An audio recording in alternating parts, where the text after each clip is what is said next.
கிறிஸ்துவுக்குள் பிரியமான சகோதர சகோதரிகளே, இந்த மன மகிழ்ச்சியான காலை வேளையிலே நான் உங்களை வாழ்த்தி வரவேற்கிறேன்.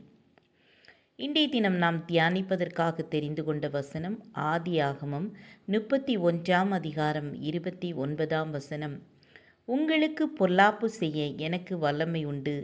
ஆகிலும் உங்கள் தகப்பனுடைய தேவன் நீ யாக்கோபோடைய நன்மையே அன்றி தீமை ஒன்றும் பேசாதபடிக்கு எச்சரிக்கையாயிரு என்று நேற்று ராத்திரி என்னோடே சொன்னார்.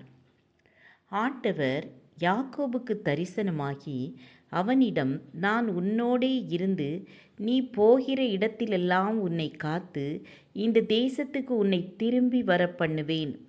நான் உனக்கு சொன்னதை செய்யும் அளவும் உன்னை கைவிடுவதில்லை என்கிற வாக்குத்தத்தத்தை அவனுக்கு கொடுப்பதை நாம் பார்க்கலாம்.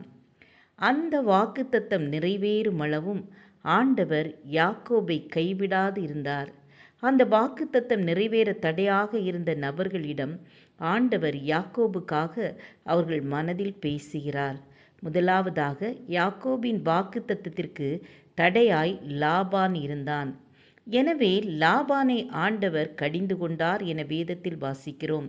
இரண்டாவதாக யாக்கோபின் வாக்குத்தத்தத்திற்கு தடையாக அவனுடைய சகோதரனாகிய ஏசா இருக்கிறான்.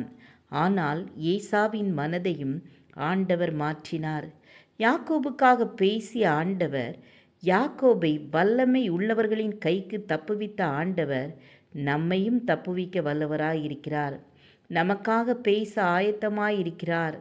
ஆண்டவர் இவற்றை நம்முடைய வாழ்விலும் செய்ய நாம் என்ன செய்ய வேண்டும் என்றால், யாக்கோபை போல் நாம் ஆண்டவர் தருகின்ற வாக்குத்தத்தத்தினை துச்சமாக எண்ணாதிருக்க வேண்டும். தேவனுடைய வார்த்தைக்கு கீழ்ப்படிந்து நடக்க வேண்டும். ஆதியாகமம் 32 அதிகாரம் 9 முதல் 12 நாம் வாசிக்கையில், யாக்கோபு அவனுக்கு தேவன் கொடுத்த வாக்குத்தத்தத்தினை சொல்லி தேவனை நோக்கி வேண்டுதல் செய்கிறான். நாமும் நம்முடைய வாக்குத்தத்தத்தினை சுதந்திரித்து கொண்டு அனுதினமும் தேவனோடு இடைப்பட வேண்டும். இந்த உலகத்தில் நம்மை விட வல்லமையுள்ளவர்களாய் பலர் நம்முன் தோன்றலாம். நமக்கு பொல்லாப்பு செய்கிறவர்களும் நம்மை சுற்றிலும் இருக்கலாம். ஆனால் அவர்களை விட வல்லமையுள்ள ஆண்டவர் நமக்கு இருக்கிறார்.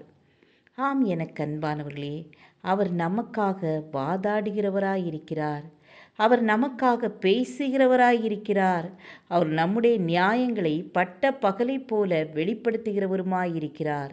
அவர் நமக்கு அனுகிரகம் செய்ய, ஏற்ற சமயத்தில் சகாயம் செய்ய, அவருடைய கிருபையை அடைய தைரியமாக இன்று நாம் அவர் கிருபாசன தண்டையில் சேர கடவோம்.